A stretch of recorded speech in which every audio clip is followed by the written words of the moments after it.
But in afterdays it was sung that Tuor alone of mortal men was numbered among the elder race, and was joined with the Noldor whom he loved, and his fate is sundered from the fate of men. Hey everyone, Yoyston here, and I hope you all are doing well, wherever you are in Middle-earth.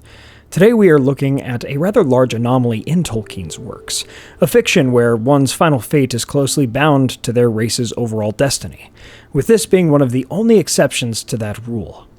Sources will be in the description below. My friends, thank you all for joining me today. Let's talk more about the Silmarillion.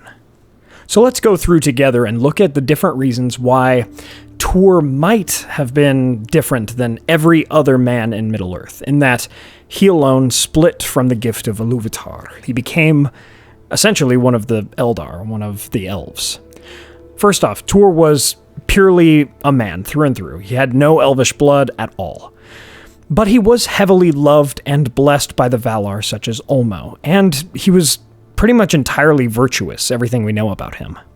Perhaps similarly to the greatest among the elves being reincarnated faster due to their own deeds, Tuor was, because of what he did in life, allowed to sunder away from his kin by Iru's will for his own deeds.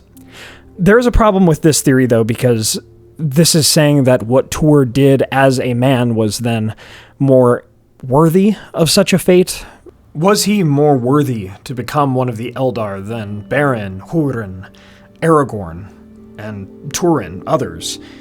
It seems so. This also may have been to fix another potential lore problem, Tuor becoming an elf, as no mortal man was supposed to go to Valinor and, live there, assuming that that is where Tuor and Idril even ended up, but it seems that they did.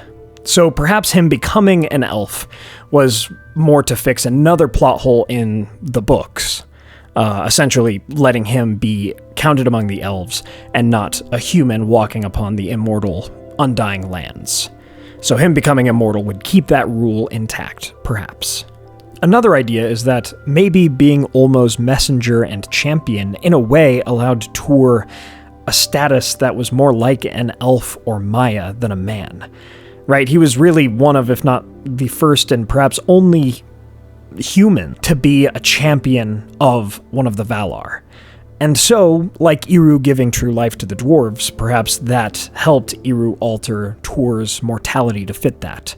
And I've seen arguments saying that the Valar could shift his fate. I don't buy that. I really think Iru would have been the only one to be able to retract his gift and to, take away the gift of mortality, the gift of Iluvatar, and make Tuor an elf.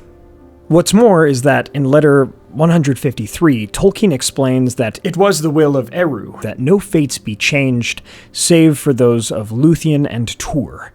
And it seems that just as Eru allowed Beren and Luthien to be resurrected and live mortal lives, even allowing them to actually enter the story of the elves versus the dwarves post-resurrection, it may be that Eru altered Tuor's fate as well, just as God affected the descendancy of both Tuor and Luthien, being the line of the kings of Númenor and the house of Eärendil.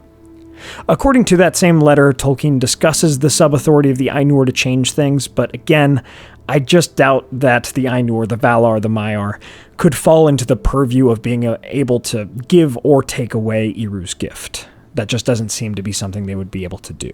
I've also seen this idea that perhaps Tuor and the changing of his fate was a balancing act because Luthien became mortal, but I don't think so. Luthien went through her story decades before Tuor went through his, and also, it just doesn't seem that these two cases are connected in that way. Now, here's something else as well. It's not really confirmed in any major way, especially through the frame narrative, which we'll come back to, that Tuor made it to Valinor, and it could be that they did not make it back to Valinor, but Ulmo took them to halls or islands set apart in their own right, kind of like Luthien and Beren's island that they lived on after their resurrections, and Eru allowed for their fate to be changed there. I'm not sure. Which brings us really to our fifth and final option here, is that the frame narrative, right, the fact that we know the stories of the Silmarillion because Bilbo translated the writings of the elves while he was in Rivendell. It is held in the tradition of the elves and of the Noldor that all of this happened, and that alone of the race of men, Tuor sundered his fate, and really of Tuor, Beren, and Turin, like the three kind of main characters from that were humans in the great tales of the Silmarillion, right? The Children of Húrin, the Tale of Beren and Luthien and the Fall of Gondolin, that Tuor definitely has the best ending in terms of happiness and, joy and surviving and all of that kind of stuff. I mean, you could argue Beren and Luthien getting to live together, that might be, very happy or happier as well, I'm not sure, but Tuor definitely makes it out very well here. However, that could just be a myth to them as one of their famous love stories, and it could rather be that Tuor and Idril, while they did sail away together, none know their fate, and perhaps they didn't make it to Valinor, and found some other fate at sea. Now, in all honesty, before I was more aware of Tolkien's letter, this is more what I held to be my headcanon of this is a part of the frame narrative. We never hear mention of them again, even when Eärendil, their son, is in Valinor after he searches for them at sea and in Valinor. We never hear about them again, so honestly, I was never sure that they actually made it, and that Tuor really broke one of the rules when it comes to mortality and fate and all of that kind of stuff. However, Tolkien's letter 153, and my preparation for this video in particular, has made me change my mind on this. It does seem, according to Tolkien, that the opinion of the elves is correct, and just like how Eru let Beren and Luthien come back to life and live mortal lives together, he also did alter the fate of Tuor so that he and Idril could go off and be together forever. They were the second union of man and elf, and they had an incredible story that would alter the fate of the rest of Middle-earth, as would their descendants. So, for him to directly be involved in one half of that lineage, because again, Beren and Luthien and Tuor and Idril's lineages do combine and connect through Eärendil and Elwing. Now, I should also say that in this letter, Tolkien also states that while it is supposed, it is never explicitly stated that Tuor does join the elves, so there's that. And also, something to kind of wrap up this video that always bothered me in The Lord of the Rings was how Elrond told Frodo that his seat would be accounted among the mighty elf lords of old, but he does not name Tuor. That's what bothers me. I think that section is awesome, and I think all the people he names, that the fanboy part of me goes off when it comes to that little sentence. But again, it always bothered me that Tuor is not named, though he does name many others: Húrin, Turin, Beren, Hodor, and yeah. However, it would actually make sense that he does not name Tuor as an elf friend, because he might not think of Tuor as an elf friend. He might just think of him, his grandfather, as an elf. Again, Tuor was Elrond's grandfather, so perhaps he just more thought of him as an elf anyway, less so than a man who was a great elf friend, even though he was that earlier in his life.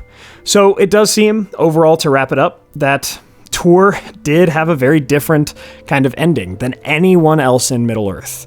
He was one of, if not perhaps the most special man to have ever lived, being the champion of one of the Valar, trying to save Gondolin, helping many others escape, and being the father of one who would also go on to really change the world, Eärendil. So, from this tale, we see that valor and courage may change the world and save lives, and to offer such qualities to the world may garner high praise, as it is with Tuor. Thank you all so much for watching. Let me know your thoughts on this in the comments below. Leave a like and share this if you enjoyed. If you'd like to support the channel, we have a partnership with Mythologie Candles through the link below, or check out CastleCon's Lord of the Rings replicas and use the code WEST at checkout. And please check out our merch. Join our memberships and Patreon for access to our Discord server and our monthly podcast, and take a look at Masters of Mythology, our second channel on myths and legends. Thanks to our Valor tier patrons and YouTube members, Joby Weasel, Ed Patterson, ComicNut64, Zoomi, Peter Sheppard.